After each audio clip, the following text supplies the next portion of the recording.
You're listening to the What's the Fuzz podcast, where we break you out of your vacuum seal and get down to what's real.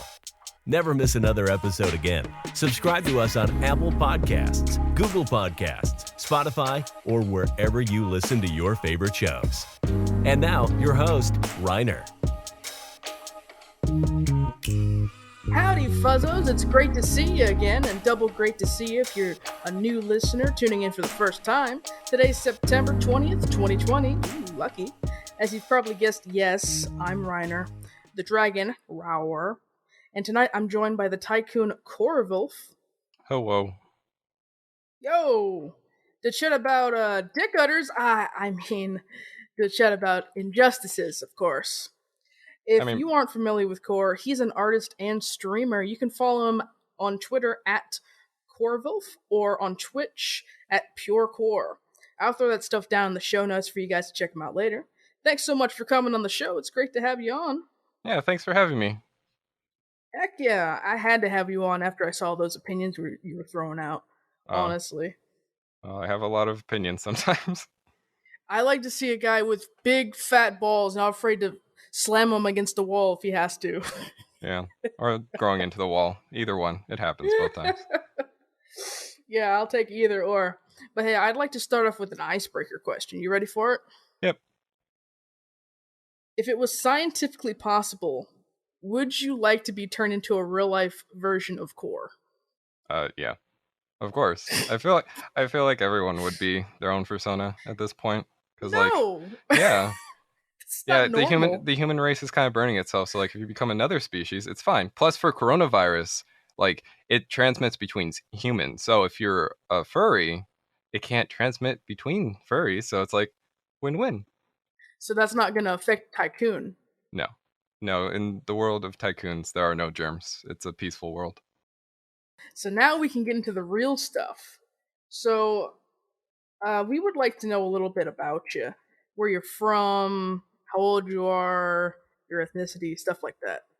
Yeah. So I am from I'm from North America.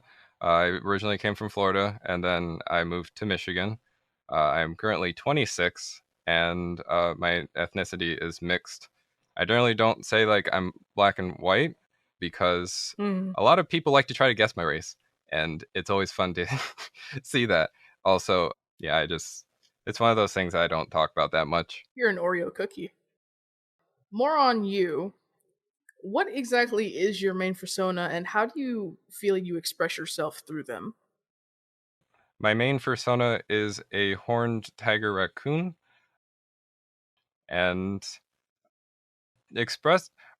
so I started out as like a wolf when I joined the fandom. Of course. Because right. because I wanted to be like a bear or dragon, raccoon, horse, deer. Like I wanted to be specific things, but I also started out like in college trying to get my computer science degree and game design degree, and I was like, I want to draw concepts on my own, so I'm going to learn how to do that through drawing furries. And like I was at the stage of my life where have you ever seen that Coyote picture where it's like it's a human that's like, I'm not a furry, I just like werewolves, and like it progresses to like oh, I'm just a furry. I was at the point to where like I was at a furry, or I was to the furry point, and I was like, I finally want a persona, but I couldn't draw anything, so I was just like, I'm gonna be a wolf because there's so many references. So, I was upset by it for a long time, while also being like, but I want my persona. So eventually, like, sat down and like just created like a shit ton of designs, and eventually I came across like a tiger raccoon. I was like, I don't know if I want to be this or not, and like I was just like messing with stuff, and then I thought of like tycoon as like a hybrid name because it's a like a powerful business person, and I kind of like the aesthetic of capitalism, so I'm like, this is cool, I like that. And then I was like, but I really want horns too, and then I thought of like a horny tycoon, and I laughed, and so I was like, I'm gonna go with that. Horny tycoon. Yeah, and then I accidentally made it like really like there's a lot of details and lore and stuff that I think about or I've thought about it, but like one of the first times I showed like one of the really earlier things or like earlier designs of Koor to somebody, they were like, oh, that's a red panda. I'm like, no, that's not a red panda. And like for some reason it made me feel better. Like it made me feel more like me because of just how like I made it a hybrid and I mixed, and like a lot of people try to guess my race and fail, and like that was a point that was just like it weirdly is the same, and like I made a bunch of changes that just kept like making it more and more like me. So like there's a lot of aspects of it that's just me now that I feel comfortable with. And like I don't even draw all of it yet. Like I've actually drawn one thing recently, which is that since they're a tiger raccoon, if their tail grows out, it's actually a raccoon tail. But for most of my life, I like kept my hair short because that looked more professional and like good. So like Koor always shaves off his tail, so it just always looks like a tiger tail. And so it's like I like that fact because it's just a neat thing. But he still like leaves out his like neck fluff because it's floofy and stuff. So I can Holy always have that. shit. Dude, I never knew that there was so much lore to your character that's actually kind of badass. Yeah, I'm just really bad about writing it down. So what drew you to the furry fandom? So when I was younger, I always liked anthropomorphic stuff. So I was always into like werewolves, or like if you had any TV show that had like any transformation or any like mechanical, like ooh, this is like they have paws, or they're like a beast or something. Like I just always got attached to it. And eventually, when I was like 13, I finally had access to the internet. So I was like searching around, and I found like a picture of like a blue fox or wolf or something. And weirdly, at the time, when I thought about like drawings and stuff like that, like I knew people drew because I would go to museums all the time. When it was like an anthro character or like Disney or something, it was like, oh, it's a product, or like it's this very particular thing that like a company made, not a person made, even though I technically knew a person made it. So for some reason, that picture was like, huh, people can draw things that they like, and that's cool. So then after some weird debacles, I found out what a furry was, and I was like, oh, so I like furries because they're cool. Also, they have a lot of dicks. But I wasn't gay. It wasn't homo. You don't have to worry about it. It was just a phase, mom. So I eventually got more and more into the fandom because I saw people being like really kind and being really creative and like doing all these amazing things for like charity and stuff like that. And eventually I was just like, I want to be a part of that. And so that's how I found the fandom. Totally normal, straight appreciation of dicks. Yeah. The dick was a good portion of it, but I like the fandom a lot more just because of how like a lot of people act, even with some of its problems. I still think it's a lot better of a place than a lot of places I've seen. What was one of the problems you knew about back then? Uh well, there's always the basic stuff of like there's zoophiles, there's pedos, or there's people or like racist stuff too, and like all the common problems of society just put into like a different form. Um so like one of the things like that I did myself was that when I looked around, I wouldn't say my race or anything because I could watch other people have issues with that. So I was like, I'm gonna not say that because it's the one place where like no one can say anything. Um, so like for a long time, I actually hid that. I've only recently like actually like come out and said like I'm mixed because yeah, people get a lot of shit, or you see a lot of people being awful to like other people um without them being there. You get the racist jokes and stuff like that, and it always bothered me. um but like again, the furry fandom is one of those places where there's also a large swath of it that's a lot better than the majority of society, which also made me feel better in that sort of sense. They're a So little you bit felt better. like you like had to hide it from people? Yeah, yeah, because like so I am a masochist a little bit, and like I'll Mm-hmm. talk to furries and like different types of furries, and like some of them, like there's a racist problem in the fandom, like or a fascist problem in the fandom, and like I'll talk to some of those people, and like as long as you don't say that you're a person of color, like at all, they're fine with you. The moment that you bring up a tiny bit is the moment that they start like questioning every single thing about you. Really? And yeah, because I've had it to where like like a race conversation where it's like, oh, or I actually don't want to say any of the things because it gets really awful, but I'll be like, well, I'm a person of color, and they're like, okay, well, I have to know what you are now. It's like, why we're arguing about these other things, and it's like, but how will I know your logic if I don't know your race? And it's just like, why do you need my race for that? Dude, what? Yeah, there's some really bad people in the fandom. Well, it's unfortunate that you had to like get tangled up in them. No, I did that to myself. How do these fellow?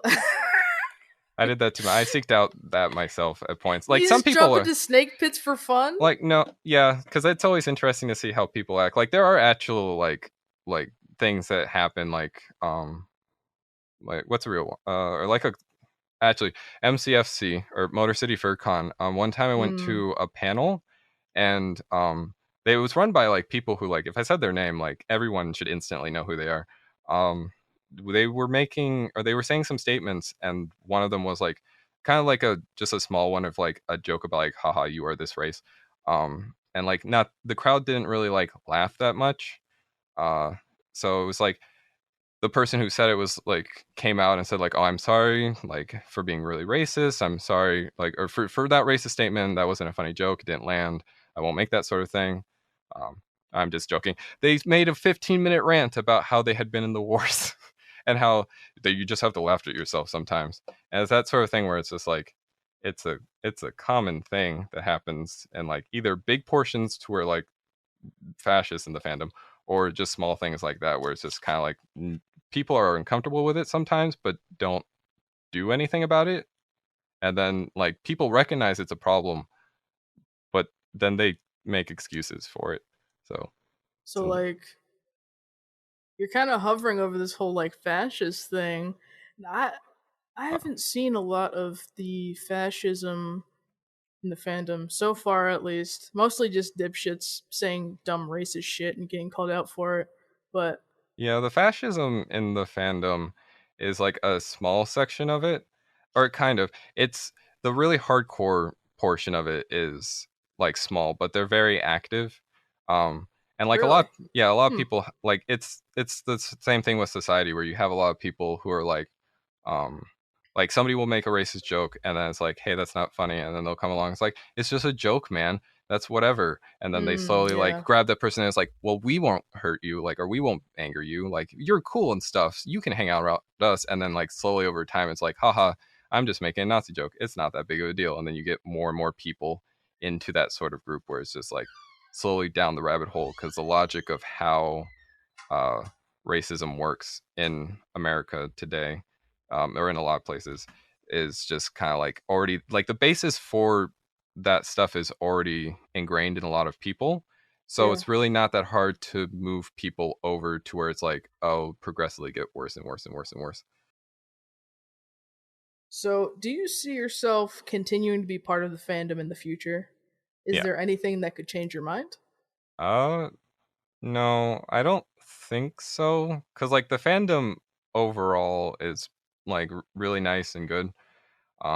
It has its issues like anything else, but like I don't, unless something like radically changes like super quickly, I don't see myself leaving a place that like I found to be uh like really happy in my life and a lot better for my sanity most of the time.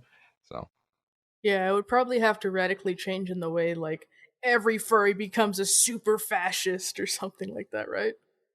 yeah, because like a lot of furries nowadays, like I get annoyed a lot nowadays, especially after like all the BLM stuff is kind of coming to the forefront, because a lot of furries are apathetic, which angers me greatly. But like overall, most people aren't trying to actively be malicious. If furries started to become like actively malicious and stuff, then I would probably be like, I like werewolves, but I don't like you. So, how would you describe your sexuality and or gender identity? I am a cis demisexual gay male. So, would you think that coming out as furry is like a thing? I mean, it definitely is a thing, because of how society works, in the sense that like if you have a hobby that a majority of people think is a part of a subculture, then like you coming out is always going to be like a hey, like it, like all I can think about is furries right now, because like yeah, furries do come out. It's a silly thing because it's just one of those things where it's like it's a hobby. It doesn't really require coming out to something. Just like you wouldn't go like, oh, I'm a golfer now. It's just like unless your family is like a vendetta against golf clubs and like golf courses or something, like everyone's just gonna be like, oh, that's cool. And at most people, like most of the people that I ever have told that I'm a furry are just like, oh, you like the Disney characters? And it's like, yeah.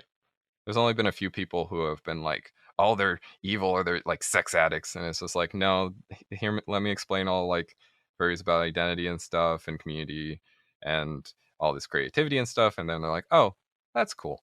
And then sometimes they're like, oh, I wish I was a furry. It's like, join us, join us, join us. Do you feel as though the furry fandom allows for sex positivity and exploration beyond what is normally accepted for folks outside the fandom? What I mean is, like, most normal people would go as far as to say anal is, like, kinky and taboo. But furries are, like, dragon tails, cum inflation, alien impregnation. Yeah. Not to give you any ideas. Oh, you already gave me one earlier, so it's fine.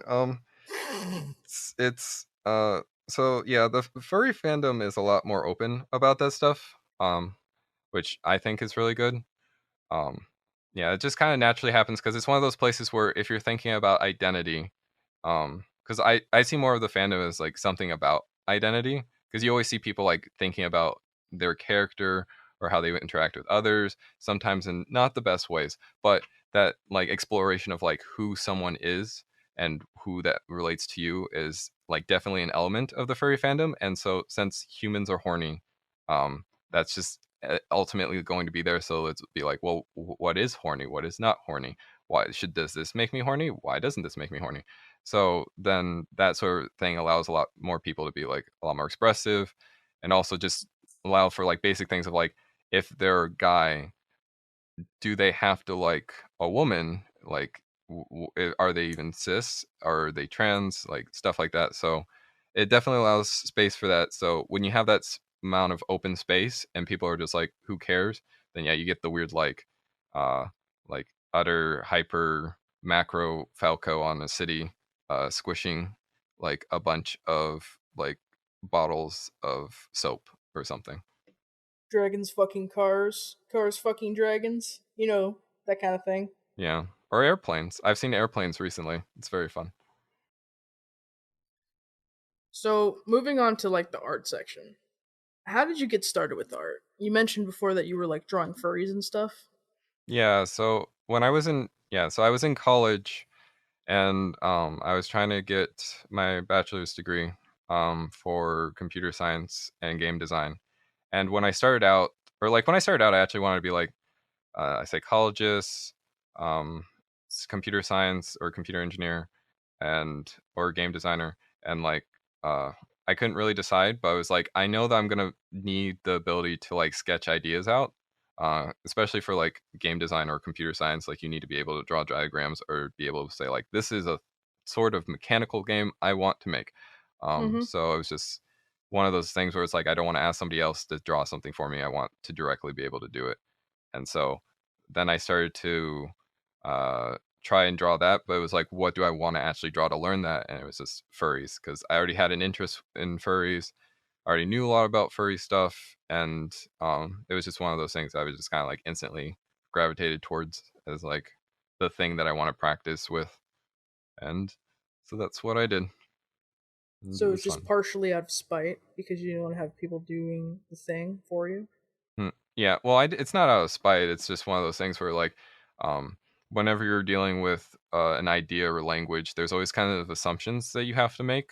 And so, if you give like the fandom is a really good example, or people getting commissions is a good example of that, where like if you give somebody your character, they never draw it exactly the same way, because there's always things where like you have the general idea, but it's like, what does the person focus on? What mood are they in? How are they going to construct the forms and stuff? And so you get like this different like you get the same general idea but like a different expression of it. So if I'm asking someone like, hey, I want a mechanical game like Mario, but I also want to add like blaster beams to it. They may go like, oh, I'm gonna think of Metroid, so I'm gonna draw something in a Metroid style, and it's like, no, that's not what I want. So like that's the sort of thing where it's like I want some control over that just so that I could express my idea better and like be able to detail out all my stuff myself. So for a lot of people starting out with art, it's easy to start being totally terrible and doing stick figures. But when you try to get better, you start getting frustrated. It's not turning out as good as you can see in your head. What is one of the ways that you've overcome that to finish a piece, put it out, and essentially say it's out of my hands and that's the best I can do? Um, well, I have two things. One is to fail faster, and two is to kill your babies.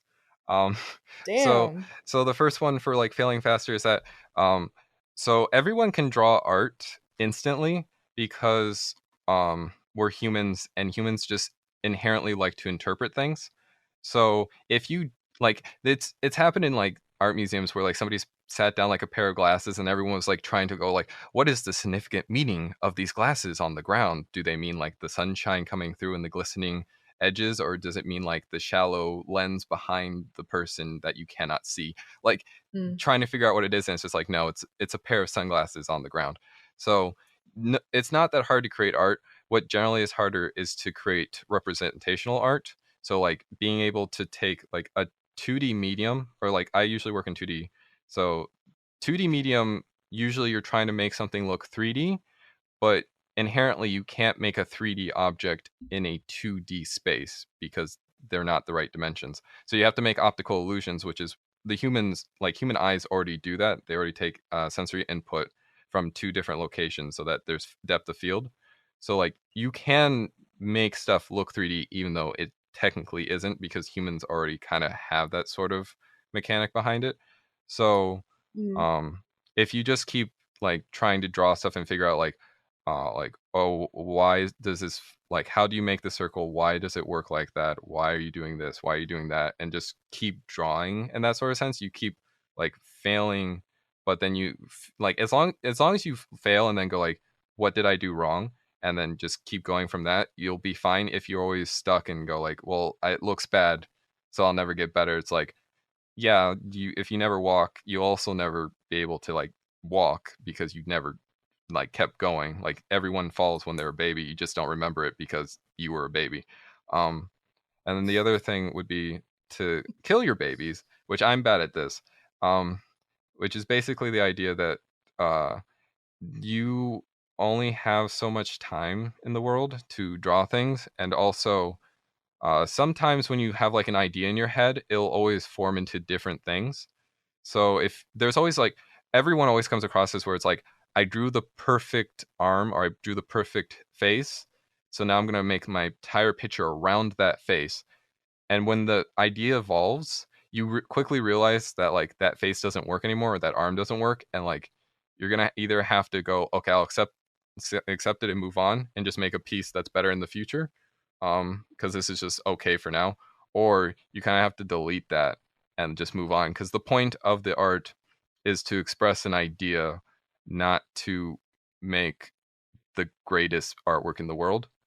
Like you can make a great novel, and most people, like a lot of people do, but most people who make novels also just kind of talk, and you kind of have to recognize like when you're trying to make a novel and like when you're just trying to talk, when you're just trying to like sketch an idea or think of an idea, and when do you want to actually put like a crap ton of art or effort into a piece because it means something to you. So it's about continuing to refine your ideas. Yeah. And then also just to know when to stop, or at least know when to like know when to like end something and be okay with it, like not, or like being okay with it not being the ultimate thing, because it'll never be the ultimate thing, and also knowing when something is working and when something isn't, and being okay with changing it, and just like trying to express the idea more than just trying to make a piece of artwork. To not obsess over it, right? Yeah, which again I'm very bad at. I obsess over things sometimes because like I want certain lines, or it's like I want to make sure this has the right volume. So I have a problem with that point, but it's a hard lesson to learn, but a one that it gets easier over time because eventually you're just like, I don't care. I'm gonna go on to the next thing. Gotcha. How do you feel when people first see a new piece of artwork and start commenting on it, giving it likes, and sharing it around? Weird but fun. Weird. Weird because it's always one of those things where it's like a lot of other people have like artwork where it's like artwork that I like to look at and stuff, and so when I comment on it, it's just kind of like, oh, it's a fun thing. But like when somebody like comments on my stuff and goes like, oh, this is really great, or like, oh, I really love this, it's like I don't really know how to respond to emotions like that. So it's just kind of like, okay, that's weird. I like it because it means that somebody connected with the artwork, which is my main goal is to express an idea and have that idea understood. So if somebody comments usually when somebody comments, it means that they liked it enough to where they would comment, because most people just don't. Like if you look at a post and it's like has 10,000 likes, my posts don't get 10,000 likes, but like if there's 10,000 likes but like there's only like 5 comments, it means that like there are a lot of people that liked it, but there are like 5 people who liked it even more. So it's one of those things where it's like it's really cool to see, but also just kind of a weird sense that like you have drawn or made something that somebody else connected with or really liked, and it's it's just always that weird thing of like human connection, I guess, sort of thing, where it's just odd when that sort of thing happens because it doesn't always happen. So it's like a weird fuzziness that you're not sure how to understand quite yet. Yeah, it's a fuzzy feeling. Fuzzy world. Very floofy. Do you feel as though the art and fursuit side of the furry fandom overshadows the other parts of the fandom, such as music and writing in particular? Oh yeah, absolutely. Um, like the furry fandom is primarily about anthropomorphic creatures and stuff. So when you have like very visual creations, those just kind of like is the thing that gets shared around most of the time. So then that's the thing that everyone thinks of. So like even if you make artwork, it has to have like, or a lot of times you'll see people who like make a piece of artwork or make a piece of artwork for their song so that it like catches more. And like if you're thinking about like a persona or something, like how they sound is going to also relate to how they look. So like then you have that sort of like idea of like what are you like, you need something visual to go with that. And even with a story, it's like painting a picture in your head, and with so many people being able to also just draw that picture out, it's just one of those things where it just like it's a lot easier to go to that than it is to like imagine it yourself at points. So which isn't like inherently bad thing, but it is sad because there's a lot of stories that are like really great, or a lot of furry music that's like really great, like really really cool, that just doesn't get the exposure that it probably should, which is also probably due to like some of the sites that we use and stuff and how they structure sending those things around, because like a lot of times most sites focus on the artwork, or like furry Yeah. focus sites usually focus on the artwork even though there's like a crap ton of other things. So like i I also think it's partially just that alone. Like if more sites like made it more apparent that there were other mediums, or made it a lot easier to interact with those mediums, they'd probably go a lot further. Yeah, exactly. Like FurAffinity is literally just a art gallery, and then everything else. Yeah, I mean, FA is just bad in general, so like no one should use it. Everyone should delete. Damn. Yeah, I feel you there. I do. I do.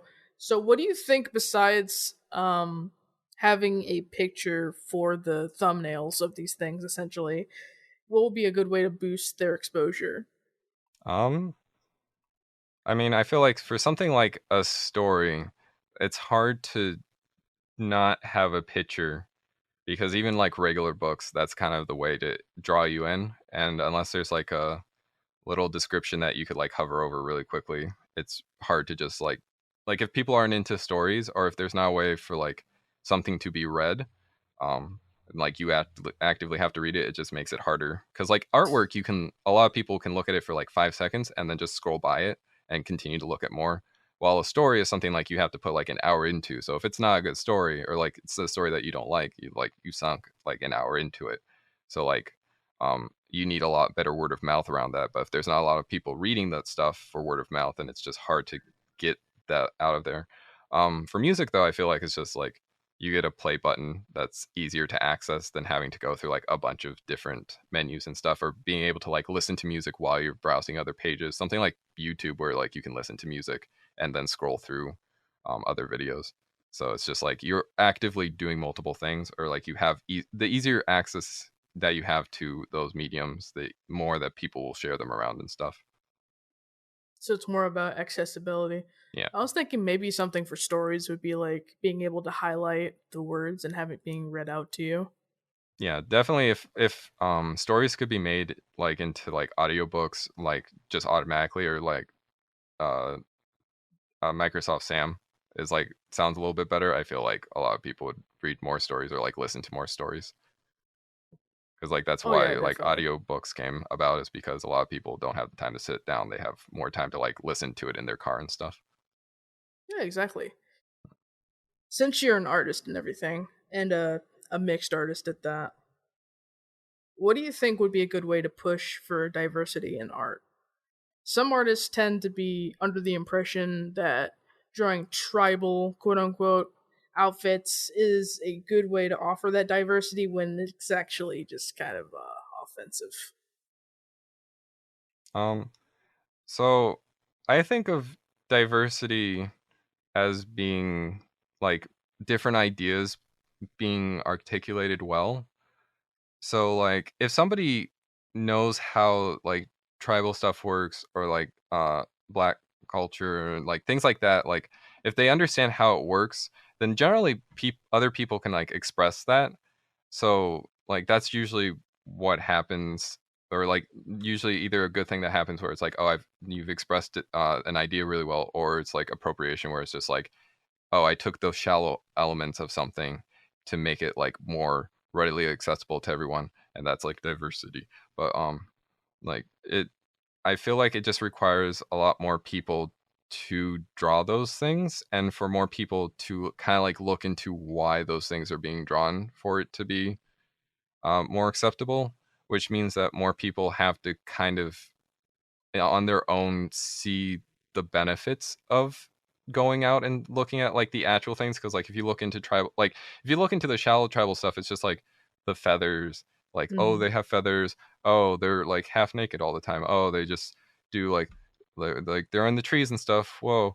But like if you actually look into like why the feathers are there, or like uh why like how they managed forests, the type of civilizations that they created, the type of texts, or like how those that information was transferred from generation to generation. Like you find like this whole depth of like a well of just information that like you can like use as like a real basis for making really cool ideas.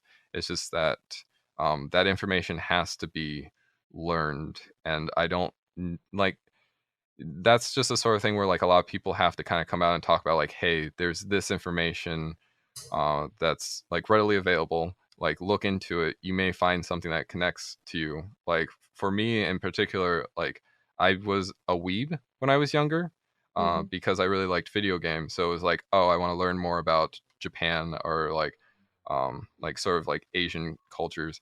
And so like I got into that, and like now I have like more of an appreciation of like why those things are there, or, like why the stories are there, like why certain Pokemon are the way they are, why like you even get like sailor suits in like anime and stuff, and it's just like that. Look into why they're sailor suits. It's a fun story. But like you can see that wealth of information there, and it's just that wealth of information needs to be tapped, and for it to be tapped, there needs to be people to talk about it. And if there's no one talking about it, then no one knows about it. So it's one of those things where like people kind of have to like people who have a voice kind of need to actively spread that information, or at least need to have resources where it's like, here, you can just go to this resource and learn about it, which for most things that seems helpful. So people need to start asking questions instead of assuming that they already know what it's about. Yeah, because like it even like if you ever ask an expert about any topic, you'll always like if it's a good expert, you'll usually hear them go like, oh, I'm not sure about this, I'll look into it, or oh, I'm not sure about these things. You'll have to reference this, because a lot of times whenever you search into anything, it just becomes a rabbit hole that splits into like 50 different rabbit holes, because you will never be able to get all the information from any topic that you look into. So you kind of have to decide what parts of it you want to look into. And like a lot, this is for most of society, but like even for furries, like a lot of times it's just the shallow parts of like, oh, it looks cool, so I'm going to use it, rather than like really looking into stuff. That even happens with species a lot, where you like look into it and it's like, oh, is this like, what does this species do? Why does it do it? When it's just like, tiger look cool, tiger go roar, I will be tiger. And yeah, I think that's about as deep as it goes for most furries, honestly. Like, a lot of them actually don't know that much about animals in general, which is weird. Well, yeah, but it's also hard because, like, if you start researching into animals, it's the rabbit hole thing of like, oh, there's this. You have to think of like their patterns of behavior, how they express themselves, why they have certain color patterns, or like why they do these formations, what type of food do they eat, and you just keep going down towards like, how much do you actually want to learn, and like how much do you connect with that? Because like every single person will always find something to connect with and really think about on a deep level.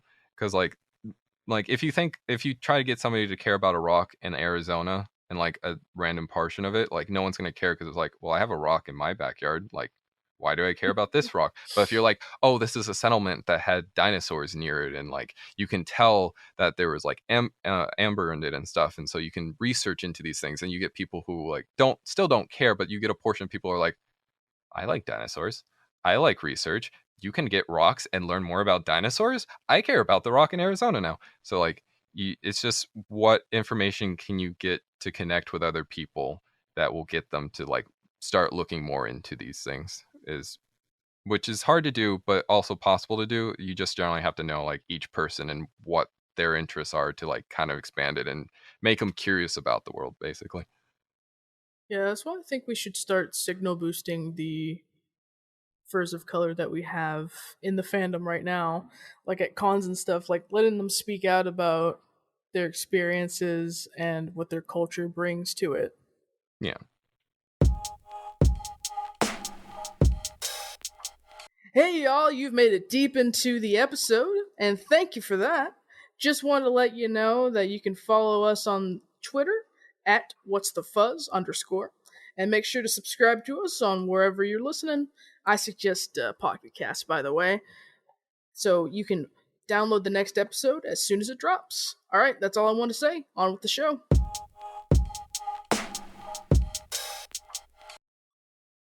So, Koor, what does BLM mean to you?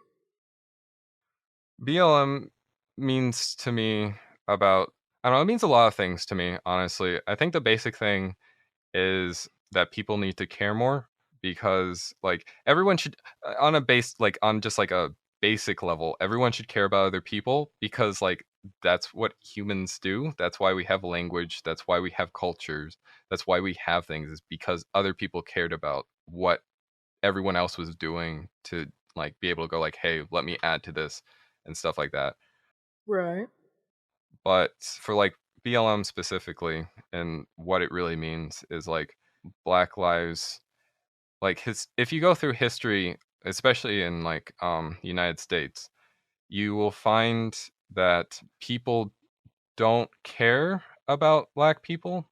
And like that's a thing that like a lot of people will buy and go like, no, I care about Black people, like I have a Black friend and stuff, or like, oh, there's you. And so it's one of those things where it's like people aren't understanding what that really entails, because it's kind of hard to connect sometimes without like information. Like, what is it, I think it was, if I have this, hopefully I have this correct, the first person to help desegregate white schools, I think, just turned 66. And my grandma is older than her. Like, that means that that past wasn't that long ago. Like, that past was like Jim Crow, that was segregation, that was people like Rosa Parks trying to sit in a bus with other people to like protest against segregation, that was against all the laws that have been put into place for those things. Like you just have a society that doesn't seem to really truly understand how much it hasn't cared about a group of people, which makes sense because a lot of times people just aren't taught that, or they don't really think about the implications of that. I have a weird example that kind of explains that, actually. It kind of goes a little bit off topic, but I swear it makes sense. So if you have or say there's an owner of a coffee shop, that coffee shop owner is making $1,000 per month. So so they hire you as their coffee person. They are the private owner of that establishment because they own the building, they own the golfing grounds, they own the coffee machine, they own the logo, the branding, everything. They even own your labor. So when you're like selling a coffee to somebody, say that coffee costs $10, and generally you try to think in profit margins or like just margins in general. So like two of those dollars are the cost of the coffee. So like how much the grounds cost, how much there is in property tax, how much there is in the maintenance of the coffee machines, and like your wages. And the $8 is in profit, so it's 80% profit, 20% cost. That 80% goes to the owner, so $8 for every coffee that's sold. So like if you sell 10 coffees, that's $80, while you get a few cents for every hour that you work. And then at the end of the week, like you may get $80 because that's just the contractual thing, because they own everything. So like if you're working there, say you're working there for a year and you get their profits from 1,000 to like 50,000, there's a clear correlation that like you have made that business earn 49K per month more. So like that's generally a point at which you're like, hey, maybe I should get a raise because I'm only making like $80 a week. And like the boss can go like, okay, well, yeah, you've worked really hard, so I will give you a raise while you work here. So like you can go home with like champagne, like really excited, and then come back to the store the next day and then figure out that you don't work there anymore. And it's like, what? You were supposed to give me a raise. Like, why aren't you giving me a raise? And it's just like, well, I own the business, and you backsass me by trying to act like you were worth more than the percentage of the cost of the stuff. So I can just buy this automated bot instead. It's cheaper, doesn't talk back to me, doesn't ask for things, and I can expand my business. You are no longer valuable to me because, like, as that worker, you were not working with them, you were working for them. The moment that you do not, like, no one hires people just to hire them unless that's nepotism. Most people hire other people because they get some type of value from you, they get some type of profit from your investment. Like, you are an investment, not anything beyond that most of the time. So when you look at that sort of system in society, you can see like we already are in a place where like you can, like, a lot of people can be more like caring about that. That's why we have a government that like has like welfare and stuff like that. It's because like we kind of understand, like, if one person says, I own this building and I own if you live or die because I decide if you get money or not, as a society we're like, maybe we should just let people die for no apparent reason. But if you look into like how jobs are distributed, you'll find like they've done experiments where like if you have a resume that's exactly the same and all you change is the name, so like you have a white name and a non-white name, you will find that the person with the non-white name is less likely to get a job by like a good portion. So if you have like 10 jobs, like only 3 or 4 of those jobs will go to a non-white person, while like 6 or 7 of those jobs will go to a white person.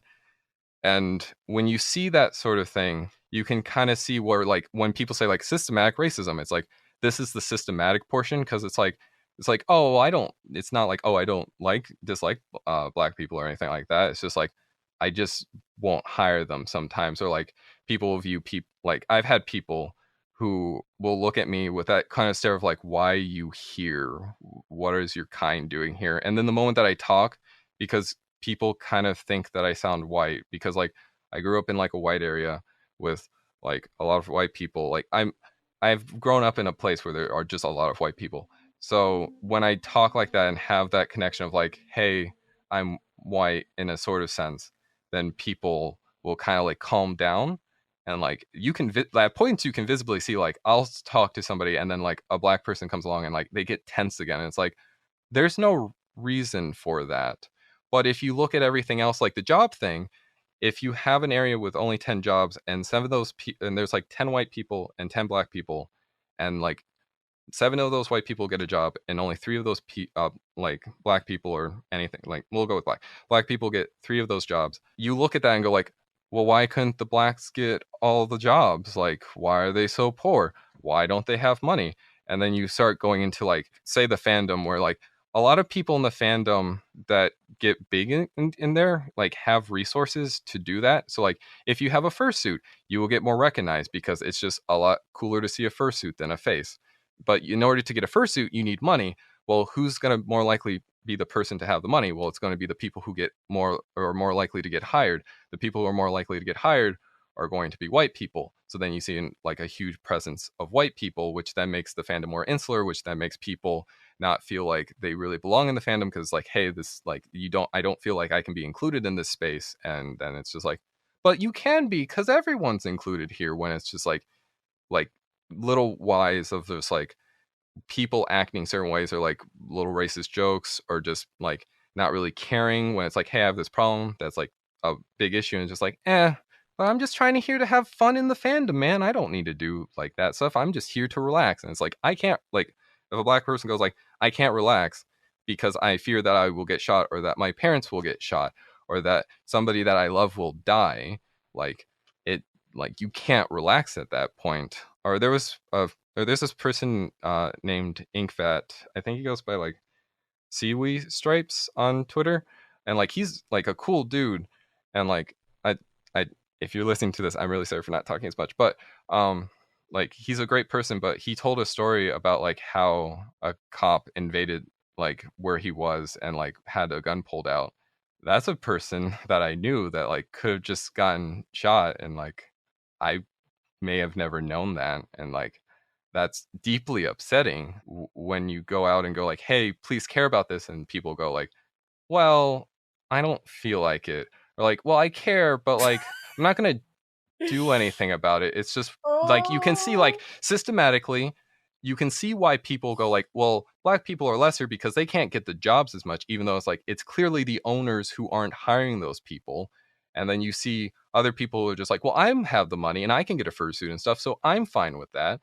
And like you just see all these things, little things that add up, and it's like, well, why does this happen? Well, why does this happen? Well, why does this happen? And you just keep going down the whole rabbit hole, and it's just like we have a culture where people just don't care, and the people who do care are either people who are like anti-racist or racist. And when you get or like you get the three, the anti-racist, not racist, and racist, not racist people will actively just do racist things, not because they are malicious, but because just that's how the system works. That's like you can look at all the facts and see that like if you don't do anything to change how the course of the ship is running, the ship will just keep going in that direction. So like you actively have to like change its course to mean something.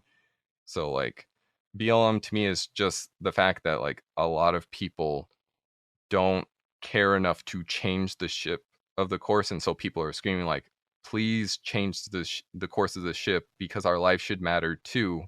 Like we can prove that this history is here and is a problem, and we just want lives too. And then you get like the racists who like want all humans to be equal. Like if you talk to them, they are very adamant about like human rights and stuff. But if you don't see people of color as human, then like your logic works continuously. So like if the racist goes like, well, I care about everyone, all lives matter, it's like, yeah, but the all in your lives doesn't include like black people because you don't see them as people. And so that's the thing of like you can't just be like not racist, you have to be anti-racist. And to be anti-racist, you need to care about black lives, which means you need to do research into the history of like your country. If you live in the United States, there are like weeks to go through, like that you just need to go through, because it's not like, oh, there was slavery and then you had like the reconstruction that like kind of turned into Jim Crow, I guess, and like Rosa Parks kind of like sat on a bus at one point, and like Martin Luther King Jr. kind of like said, I have a dream, and then he like something happened to him, but I don't know, like Obama became president, so like now everything's fine. So it's just like that this needs to be actively addressed, rather than passively addressed, because people have already been actively doing stuff for centuries, and now just kind of going like, well, everything's fixed now because like you get a toaster and an iPhone now, congratulations. It's just like, no, you need to actually do things now. Action needs to be taken. You need to do the research into what actions need to be taken, because if you're like, well, I don't know what to do, there have been people for decades saying what to do. If you don't know those things, the first thing you can use is just Google and just know what to do next. Like it takes effort, but it's not that hard. So it's just like BLM is actively trying to do stuff is basically it. So on that note, I do have resources linked in the show notes. If you guys want to check out the BLM resources, you can get the rundown on the people that were gunned down, like Trayvon Martin and, well, they all died in various ways actually. Sandra Bland, Eric Gardner, Michael Brown, stuff like that. You can check those all out in the show notes if you do feel sincerely that you want to take that first step and learn what's going on, and has been going on for the past few years, 100 years, give or take. Yeah, there's a lot to go through. It is a lot to go through, and your soul will hurt a lot, considerably. Sandra Bland and Breonna Taylor were the most painful for me to go through personally. Yeah, I don't know how to respond anymore by how much has happened, because it's just looking through, and some of this stuff is just history repeating itself because no one tries to stop it. So it just kind of points just feels really numb for all the stuff that happens. I understand, dude. Comfortably Numb by Pink Floyd is such a mood today. So, you mentioned before, like, you didn't feel comfortable mentioning your race in the fandom. How has it been admitting it more these days? I mean, nowadays, we're at a point where I don't think people care, because it's just not a focus. Like back in the day when I was a lot younger, like I was one, like not a furry, not gay, and a true hardcore gamer. And like if you were a gamer back in the day, you kind of know like how racist everyone was. And like in real life, like I had a lot of racist stuff happen to me, from like a young age to like or like the youngest thing that I can remember is that me and my mom were walking from Publix, going to a car, and some white person, or like a white drunk old person, kind of looked at me and then looked at my mom and said like, oh, you're an N-word fucker, and you're an abomination, you should die. Like they were saying, they were saying some awful shit, and like there were people in the parking lot that didn't do anything, as like a mom and a child were rushing to a car, kind of scared that this old drunk man was kind of like chasing after them slowly because they were drunk, so they were kind of stumbling. So like that was kind of like a day of like, hey, that sort of thing was just like, well, it's not racist, it's just an asshole, and like you'll experience that sometimes. And so then like kind of going through life of that way, it's just kind of like everyone's like, anyone who did that was just kind of an asshole. It wasn't really racism, it was just assholishness. So then eventually getting online, like you can't explain away some of the stuff that people say as just being an asshole. Like at points it's just like it has to be racist, but I didn't know how to really explain that at the time. I just felt bad about myself because it was just like all these horrible things are being said, Yeah, and I obviously. don't know why. And like in the fandom I didn't see that as much, but I still saw it sometimes. So it's just like, this is the one place that I don't want this in my life, because it has hurt me so much. I'm not going to say anything. So then like for all that time, it's been smooth sailing. Because like if whiteness, when anyone talks about like whiteness, it's a lot easier to know what it is if you realize it as like it's the absence of race rather than it being itself a race. So like you don't have to deal with as much shit if you are considered white. If you're not considered white, then like that can be a problem, and like that changes all the time. Like Irish people used to only like in the race caste system that still is kind of used today, like Irish people are only above the Negro.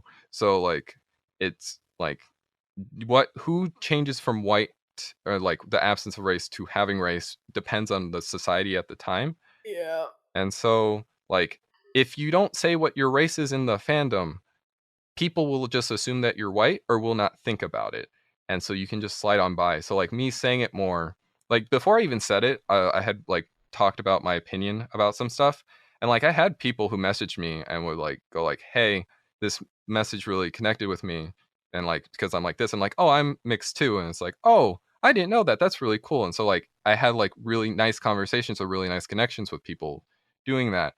Only more recently have I like said it out loud because I feel like more people need to like recognize that like other people are here, and the only reason why it isn't said at points is because you have that sort of history like in real life. That's what stopped me. Real life and online, those are the things that stopped me from saying it because I know the consequences from saying that. Recently I've only like come out like saying it more recently, so like I haven't gotten real much shit for it. And like most people, I think, again, just ignore it because of all the other stuff going on. Because like 2020 is like literally burning at the moment.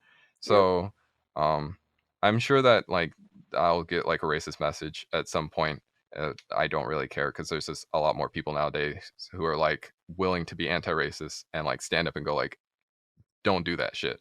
And I'm at a point in my life where it's just like I'm fine with myself. Fuck you. I know more history than you too to like tell you like why specifically you are wrong about these things, even if you don't care to listen to them. It's just like at that point, it's like most now that I can just say like, hey, these are my experiences, and I can directly say like, oh, this thing happened to me, rather than kind of being sneaking like, well, some people like treat people like this. Like I can just go like, hey, one time my coworker was being an asshole like this, and I lost an opportunity from it. Like that, I don't need to like hide that sort of thing. So it's a benefit for me now, honestly, until like somebody wants to be really racist. That's about it for that. That'll be a future thing, I'm sure. Hopefully not, if everyone cares more and tries to do something, but we'll see. Caring is like the first step, and it's like a huge step. Yeah, honestly. but I feel like it can actually be a really easy step though, because it's like can be. well, because here's the thing: if you try to like make everyone care, no one will care. Not because no one will actually care. It's kind of like the art thing where like if 5 people comment, 5 people connected to that. So like mass distribution of information allows for more people to connect and like share and figure out stuff. But the most effective thing for anyone is to have someone they already trust, which is like what like when you have an advertiser who like tries to use word of mouth, that's exactly the mode that they're using. So like if you want to change how things are going, like a first easy step that is hard but is ultimately easy is to literally just go to a friend or a family member and be like, hey, here's a lot of resources, we need to talk about this, like set a time, like when if they go like we'll talk about it later, it's like, okay, but when? And like actually get an answer of like when, and then actually talk about it at the time. And then since they trust you more and you can like walk them through all the information, like if you get that person to become anti-racist and like really understand what all this means, then like you have 2 people now. And if you do it again with the other person, then that's 4 people, and then that's 8 people, and then that's 16 people, and 32 and 128, and like I skipped some. Anyway, so like you get like a mass of people, which then what people consider as a movement is just you starting out as like talking to other people that you trust and can convince of like, hey, we need to deal with this.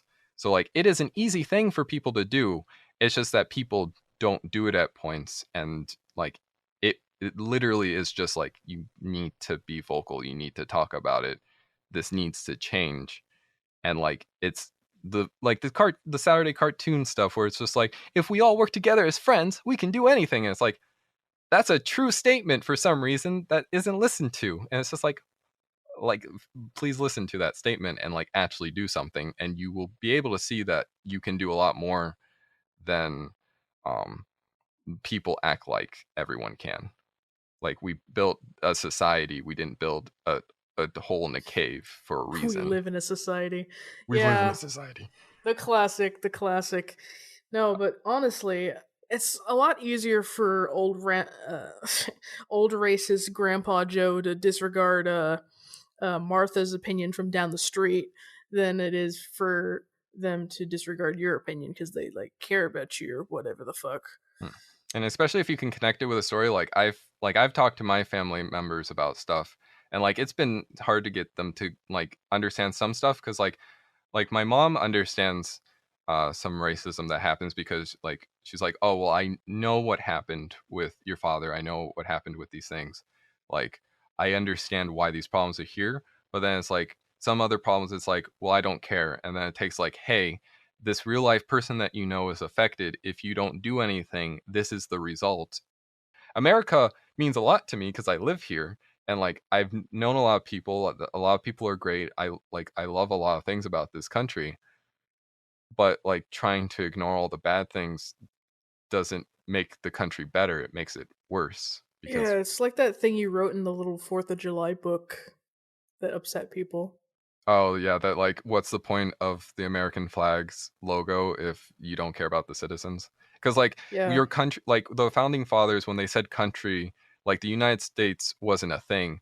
When they were talking about their like countrymen or their citizens, they were talking about the people around them, not a stupid flag. Like the flag has changed over the years. The flag doesn't mean anything. It's the people who go and recognize that flag that means something. If every American dies and there's only one left, the flag doesn't mean anything anymore because it's that one American that means something. But if you have a group of people that recognize that flag, then it's a group of people that have that's what it means to be under that flag. So when people are like, oh, like you're an American, you're not saying the right American things, leave this country, like what's the point of that? You like, the point is to care about other people and other citizens here.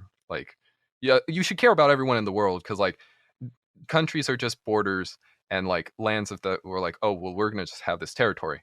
But like, if that logo is a representation of something real, it is not the real thing itself. If you burn the flag, the ideas of the flag will not go away. If you don't look at the flag for 2 seconds, the ideas of the flag won't go away because that's not the point. The Constitution won't go away. It's still written down in other places. You still try to live that Constitution, or parts of it. Some of it you shouldn't live. So like it needs to be more focused on like, why do we stay in this country and why do we love it so much and why do we want to see it to be better, rather than, ooh, woo, there's a flag, I get to have my 50 stars. Ooh, woo, look at me, I have my big twuck. Oh, I have a gun. I use this gun as a big dick, rather than like defense against tyranny for like maybe an enforcement class that like keeps shooting people. Like, no, that's not for anything at all. Like, the sexual tension between Republicans and the American flag. Yeah, it's a bastardization of the country rather than actually seeing like the country itself.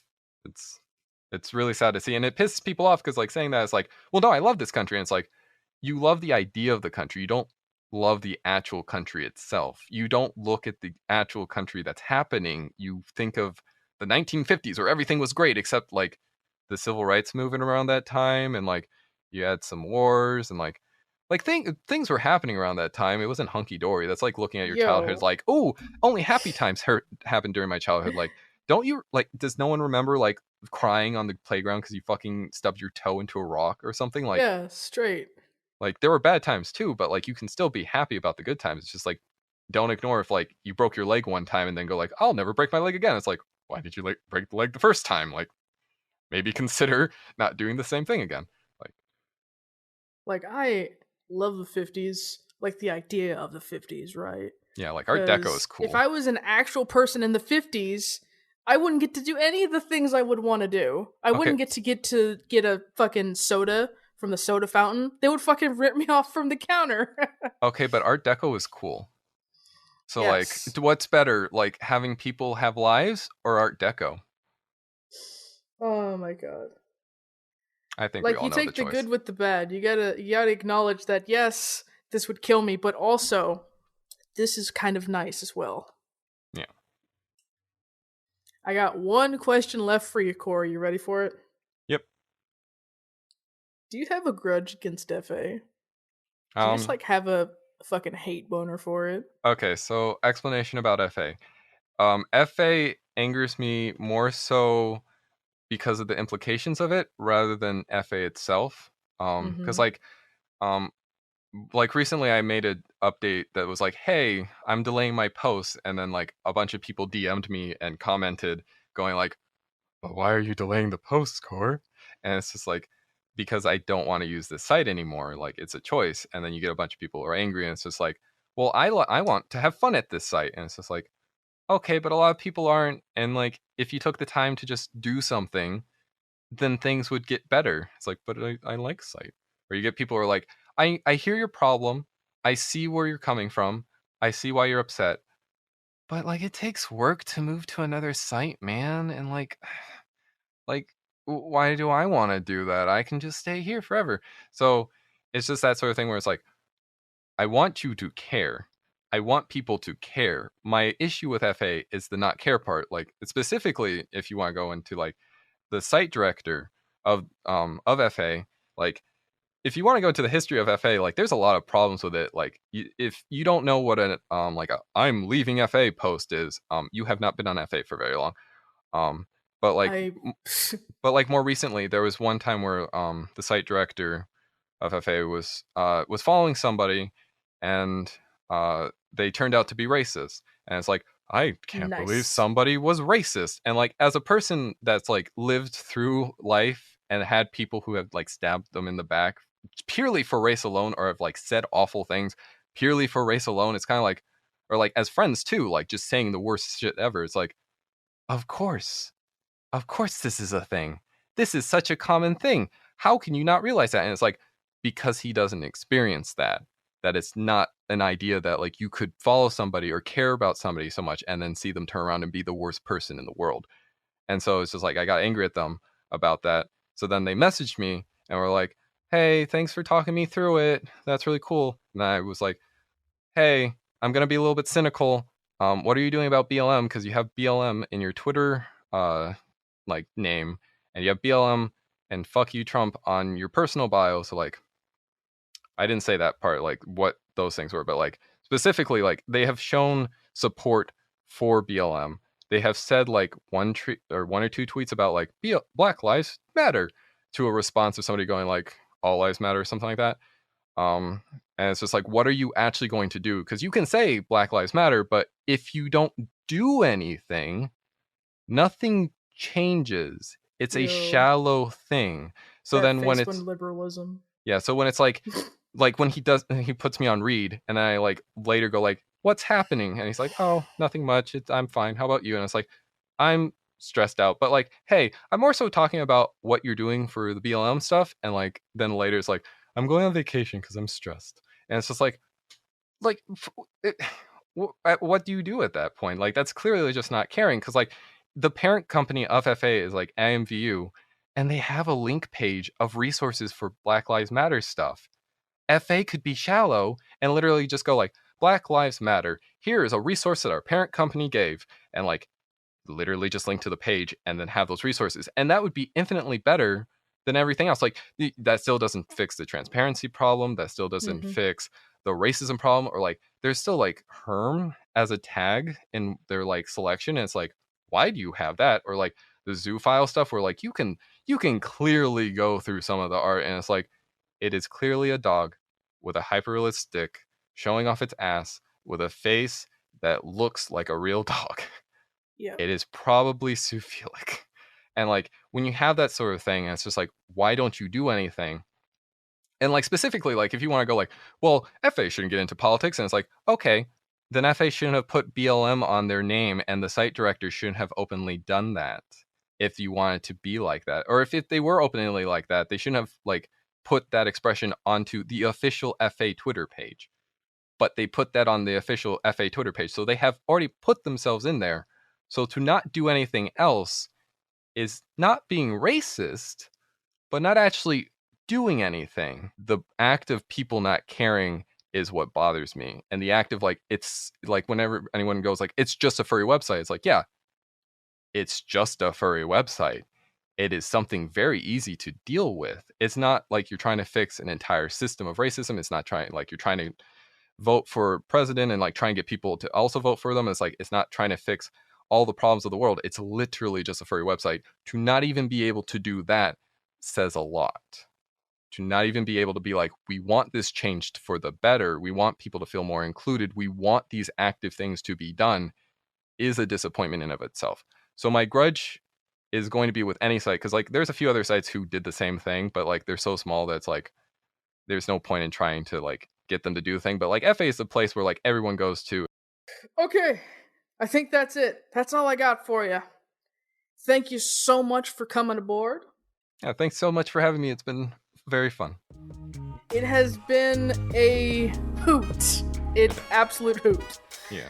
Don't forget to follow him over at Koorivlf and Twitch at Pure Koor. You can follow us on Twitter at whatsthefuzz_. And don't forget to subscribe to us. You got the last spot. Promote something. Please donate to BLM causes or other causes, or do things or like do tasks that you can do in your community.